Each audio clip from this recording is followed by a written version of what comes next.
अभिजित दिपके आणि कॉक्रोच जनता पार्टी राजकीय दबावगट म्हणून नवी भूमिका.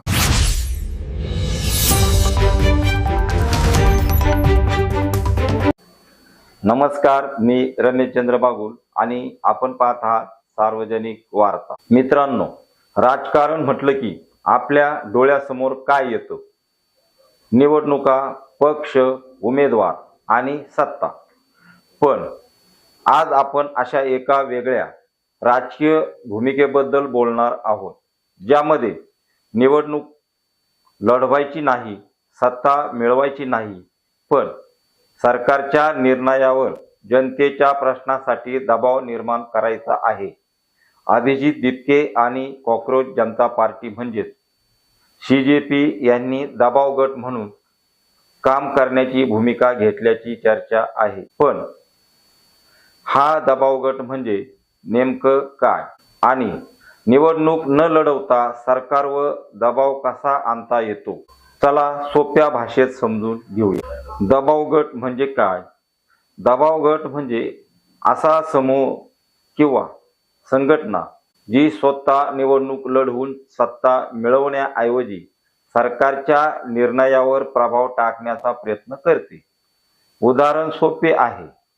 राजकीय पक्ष म्हणतो, आम्हाला सत्ता द्या, आम्ही सरकार चालवू. तर दबाव गट म्हणतो, तुम्ही सरकार चालवा पण जनतेच्या प्रश्नाकडे दुर्लक्ष करू नका. हा फरक महत्वाचा आहे. दबाव गट सरकारला प्रश्न विचारतो, जनतेच्या समस्या मांडतो, आंदोलन करतो, जनजागृती करतो आणि गरज पडल्यास न्यायालयीन मार्गाचाही वापर करू शकतो. दबाव गट सरकारवर दबाव कसा आणतो? दबाव निर्माण करण्याचे अनेक मार्ग आहेत. पहिला मार्ग म्हणजे जनजागृती.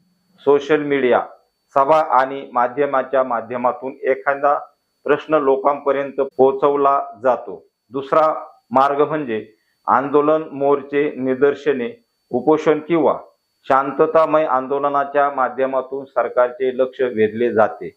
तिसरा मार्ग म्हणजे सरकारशी थेट चर्चा. मंत्री, अधिकारी आणि लोकप्रतिनिधींना भेटून जनतेच्या मागण्या मांडल्या जातात. आणि चौथा मार्ग म्हणजे कायदेशीर लढाई. आवश्यक असेल तर न्यायालयात याचिका दाखल करून प्रश्न मांडला जाऊ शकतो. म्हणजेच दबाव गटाचा मुख्य उद्देश सत्ता मिळवणे नसून सरकारला जनतेच्या प्रश्नाची दखल घ्यावयाला भाग पाडणे हा असतो. भारतात दबाव गट नवीन नाहीत. भारताच्या लोकशाहीत दबाव गट आणि जन आंदोलनाची परंपरा जुनीच आहे. शेतकरी संघटना, कामगार संघटना, विद्यार्थी संघटना, व्यापारी संघटना, पर्यावरणासाठी काम करणाऱ्या संस्था आणि अनेक सामाजिक संघटनांनी वेळोवेळी सरकारसमोर आपल्या मागण्या मांडल्या आहेत.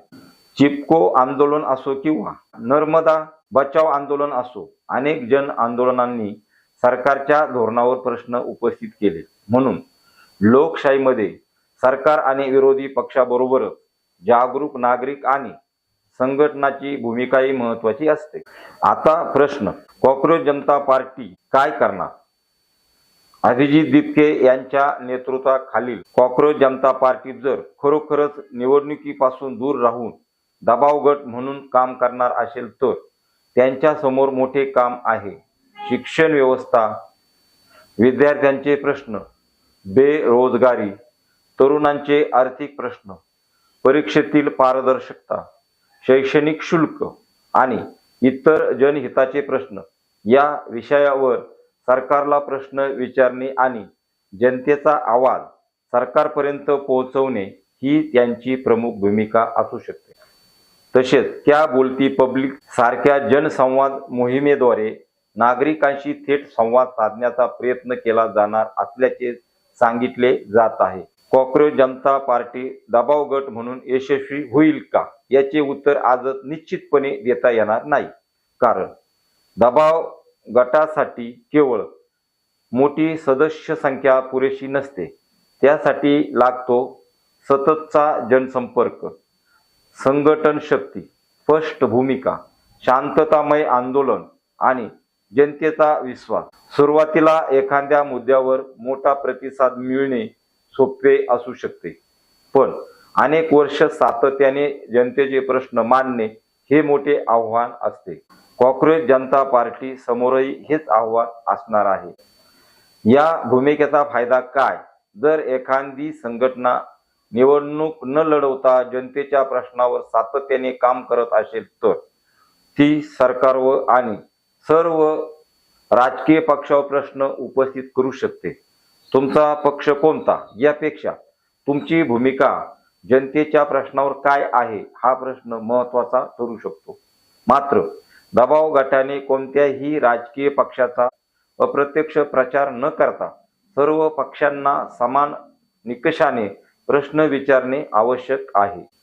कारण दबाव गटाची खरी ताकद ही त्यांच्या निष्पक्षतेत आणि शेवटचा प्रश्न जनतेसमोर. मित्रांनो, लोकशाहीमध्ये फक्त निवडणुका महत्त्वाच्या नाहीत. सरकारला प्रश्न विचारणारे नागरिक, सामाजिक संघटना, पत्रकार, विद्यार्थी आणि जन आंदोलने ही लोकशाही मजबूत करतात. त्यामुळे अभिजित दिपके आणि कॉंग्रेस जनता पार्टी यांनी दबाव गट म्हणून काम करण्याचा निर्णय घेतला असेल तर आता त्यांची खरी परीक्षा सुरू होणार आहे. निवडणूक न लढवता जनतेचे प्रश्न किती प्रभावीपणे मांडता येतात, सरकारला जाब विचारताना निष्पक्षता किती राखता येते आणि सर्वात महत्त्वाचे म्हणजे जनतेचा विश्वास किती काळ टिकवता येतो यावर कॉंग्रेस जनता पार्टीच्या भविष्यातील भूमिकेचे यश अवलंबून असेल. आता तुम्हाला याविषयी काय वाटतं? निवडणूक न लढवता दबाव गट म्हणून काम करणार ही कॉंग्रेस जनता पार्टीची योग्य दिशा आहे का? कॉंग्रेस जनता पार्टी भविष्यात भारतातील एक मजबूत जनदबाव गट बनू शकतो का? तुमचे मत कमेंट बॉक्समध्ये नक्की सांगा. धन्यवाद.